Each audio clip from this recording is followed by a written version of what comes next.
right, so I'm currently on the phone with Parker the Bandit. I'm going to go ahead and give him the chance to introduce himself. Howdy, howdy. My name's Parker. They call me the Bandit. It's kind of a long story, but it's funny. I'll tell it eventually. And I'm an alt rock artist out of Nashville, Tennessee. Excellent, excellent.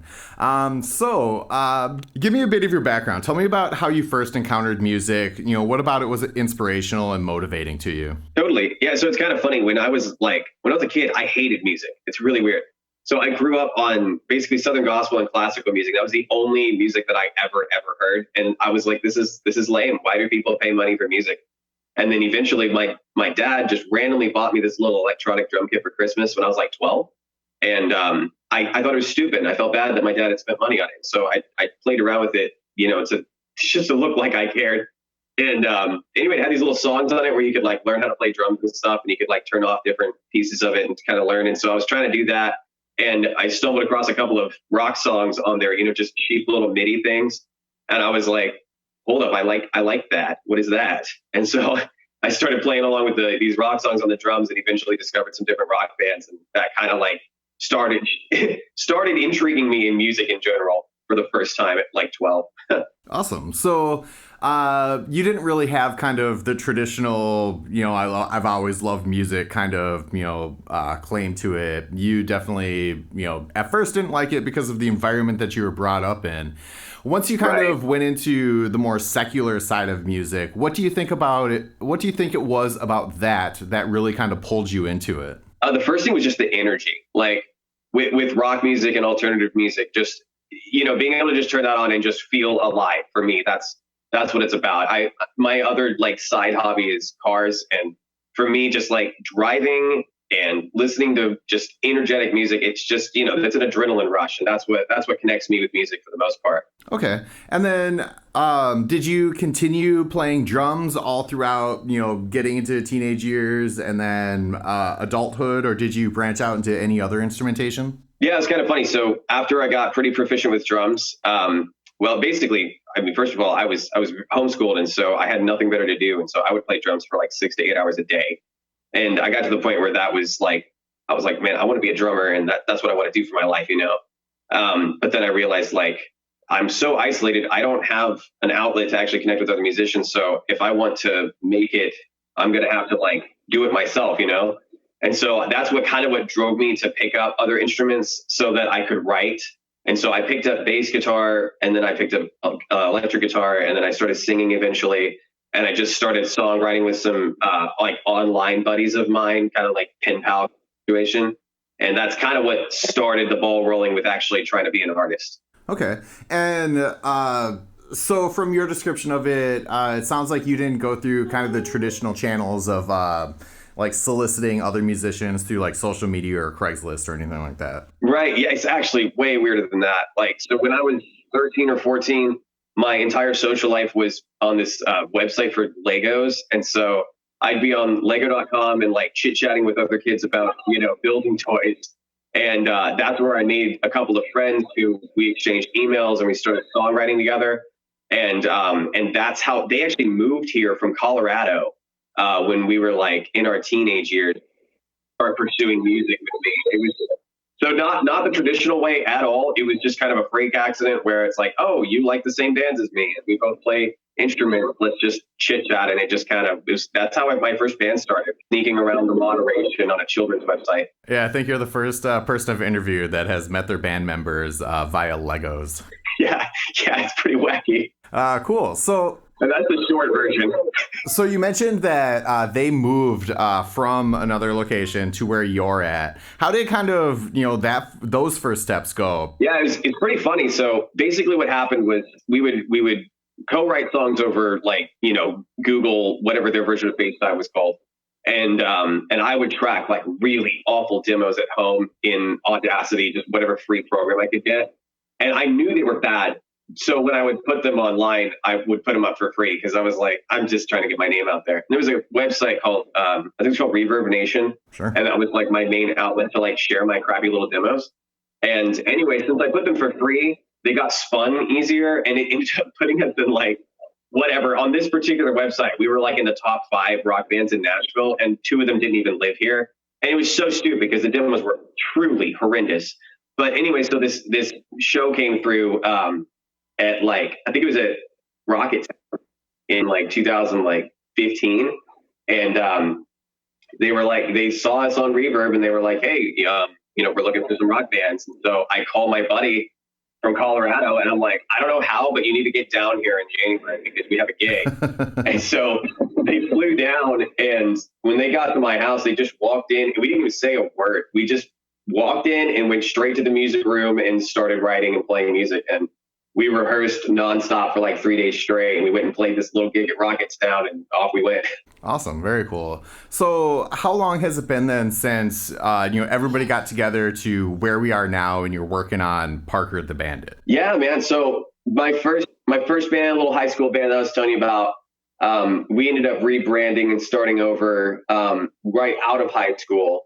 And we did the band thing for a minute, and they got really burned out on it. It's really difficult to do. And so we ended up splitting ways, mostly just from exhaustion and becoming adults and getting, regular jobs and day life and stuff, So I completely gave up on music for a hot minute there. I was just like, that's fun, but it's just not going to be a stable career. Until not too long ago, I was diagnosed with bipolar disorder, and I realized that my lack of inspiration was coming from that. And so when I got the treatment and the help I needed for that, I just woke up with inspiration again. I was like, wow, I need to get back into this.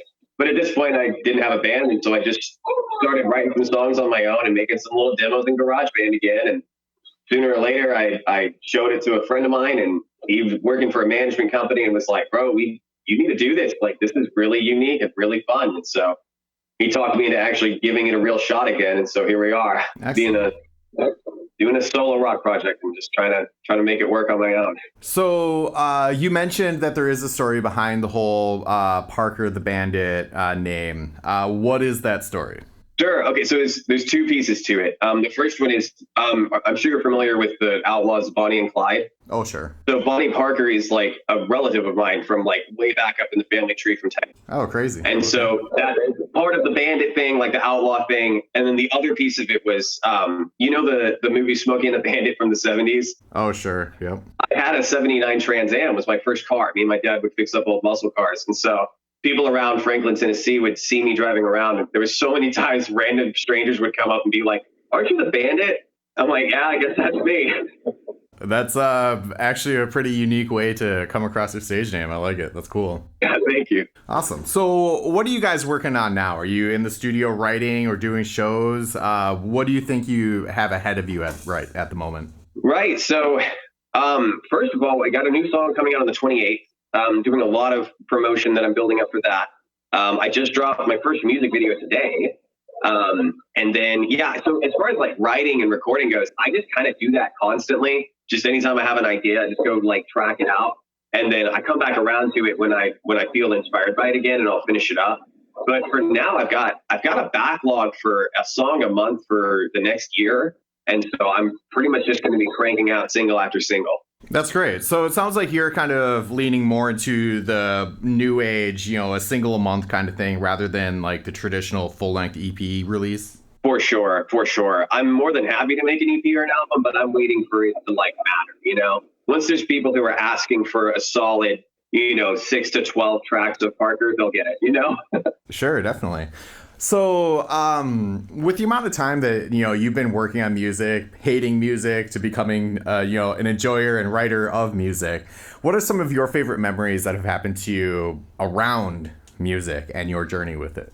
Gosh, yeah, there's a lot. A huge one for me was that moment when my first band showed up at my house and just walking into the music room without saying a word and just starting to play together.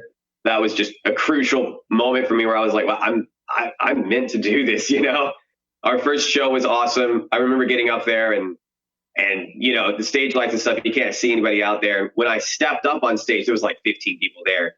And so I was like, okay, this is gonna go off like a Led Zeppelin, as they say. And we played the first two songs. First one was a cover, and then we played an original. And I still couldn't see anybody in there, but you just hear this eruption of applause. And I was like, oh my God, there's at least 50 people here now, which is a big deal because I'm like 16. Yeah, that's great. So that was another crucial moment for me.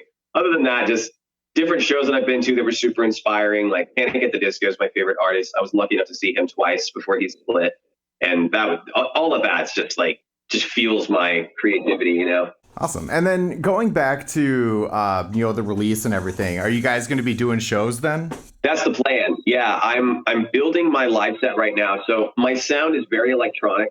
So there's a lot of things that are going to have to go on track. And so I'm currently learning how to build a background track that I can mix in a venue. So I've been going to different like rehearsal studios and trying it out in different, atmospheres and different venues to make sure that I get it really dialed in, because I want it to sound as good as it does, on the record once I'm actually playing live. So that should be soon, but I'm just in the process of putting it all together. Sure, that makes sense. Yeah, with so many various PA systems at different bars, I'm sure it's kind of difficult to get something that's universal. Yeah, exactly. Yeah. But the goal is to get it to where I can tweak it a little bit per the venue, but for the most part, not to have to worry about it. Hopefully just plug and play and go. Sure. And then how would you kind of idealize your lineup? Are you looking for, a 3-person lineup or 5?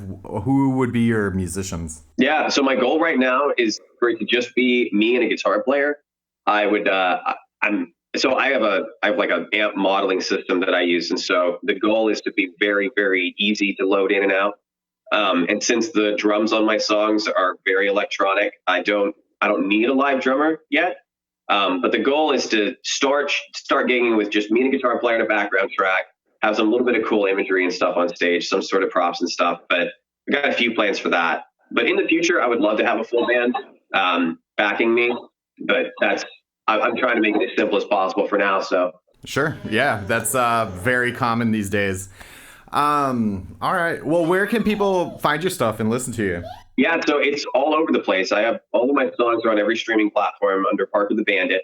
The new song comes out on the 28th, and every one of my socials should just be at Parker the Bandit. So I always like to give the person I'm interviewing the opportunity to put out their last words. So just a message in general that you vibe with, that you want to put out there. Yeah, absolutely. I would just say I love what I'm doing, and I am so appreciative of every single person that I come in contact with, including you, that it just energizes me and excites me about continuing doing music, because it can be such an exhausting task, especially doing the one-man band thing, recording it all on my own and producing it all and everything. It's so refreshing to meet people and talk with people about music and just get inspiration from all sorts of different people. So I appreciate you, and I appreciate anyone who might be listening. And I'm so grateful that I'm starting this off so strong.